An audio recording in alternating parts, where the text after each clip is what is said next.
Un ami m'a envoyé l'analyse de Monsieur Charles Gave du dimanche 7 juillet à 21 h, juste après l'élection, donc après le résultat. Une fois que le résultat est tombé, eh bien, Monsieur Charles Gave a écrit quelque chose et j'ai décidé, moi, de le reprendre et de vous le transcrire ici pour que tout le monde comprenne dans quelle direction va la France. Alors, pour ceux qui ne connaissent pas Monsieur Charles Gave, qu'ils aillent se renseigner, Institut des Libertés, etc. Mais pour ceux qui ne l'aiment pas, bon, c'est pas grave, je m'en fous un peu. Mais avant de poursuivre, les amis, si vous n'êtes pas encore abonné, abonnez-vous, commentez, likez, partagez et envoyez cette vidéo à des gens que vous connaissez parce que je pense qu'ils ont besoin d'entendre cette analyse. Alors, on y va, c'est parti. Je cite Monsieur Charles Gave. C'est dans des moments comme celui-ci qu'il faut savoir garder son calme pour pouvoir tirer des conclusions raisonnables dans mes domaines de compétences, l'économie et la finance. C'est ce que je vais essayer de faire dans les lignes qui suivent. L'incertitude légale sur la taxation des profits futurs et le coût du travail sont de loin ce qui terrorise le plus les chefs d'entreprise. Cette incertitude vient de faire un bond gigantesque. Je ne connais pas donc un seul chef d'entreprise en France qui va accroître ses investissements ou ses embauches dans les mois qui viennent. Et j'en connais beaucoup qui vont les réduire substantiellement. En ce qui concerne les entreprises étrangères qui auraient eu l'idée saugrenue d'investir en France, je prends le pari que tous ces investissements vont être annulés dès lundi matin. Ce qui veut dire que la probabilité d'une récession vient de passer à 100%. Et avec cette récession, nous allons avoir un creusement profond de notre déficit budgétaire qui va passer à 10% du PIB en très peu de temps. Or, tout le monde sait que notre pays souffre d'un double déficit et du commerce extérieur et du budget. Tout le monde sait aussi que nous avons une dette colossale dont le financement est assuré à moitié par l'étranger.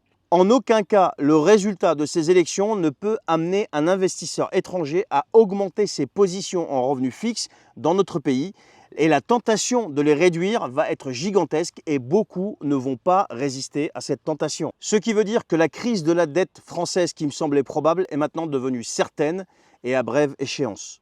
Ce qui nous amène à l'Europe et à la Banque Centrale Européenne, donc la BCE. Notre pays est le seul en Europe à avoir une situation financière aussi dégradée. Le gouvernement, quel qu'il soit, va devoir demander à la Banque Centrale Européenne de monétiser nos déficits. Et là, il n'y aura plus d'en même temps. Où la BCE, c'est-à-dire l'Allemagne, accepte et l'euro s'effondre avec des taux longs qui monteront partout sous l'effet inflationniste de cette dette, où la BCE refuse et le Trésor français doit trouver au minimum 200 milliards d'euros en France en utilisant des procédures prévues par le plan Sapin 2, ce qui veut dire une ponction sur les comptes de chaque Français.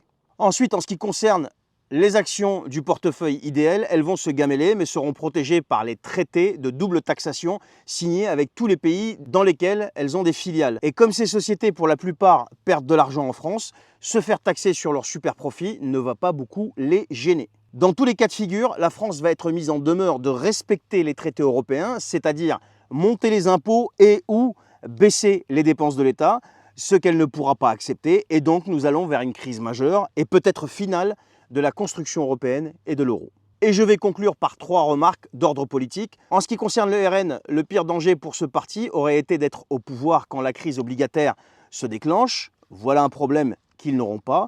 Et les soi-disant républicains menés par Xavier Bertrand et compagnie ont une fois de plus réussi à faire perdre la droite. Il faut les féliciter. Entre Marine et Staline, ils ont fait une fois de plus le bon choix.